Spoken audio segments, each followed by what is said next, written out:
Täällä evankelista Marko Selkomaa. Haluan toivottaa sinut tervetulleeksi Jyväskylän seudun eheämpään elämään missiotapahtumaamme.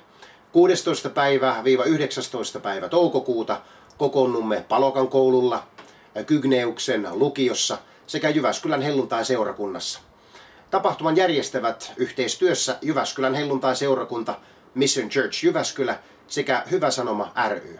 Erikoisena musiikkivieraana lauantai-iltana on Niina Åström. Tervetuloa mukaan eheämpään elämään tapahtumaamme Jyväskylän seudulle. Nähdään siellä. Siunausta.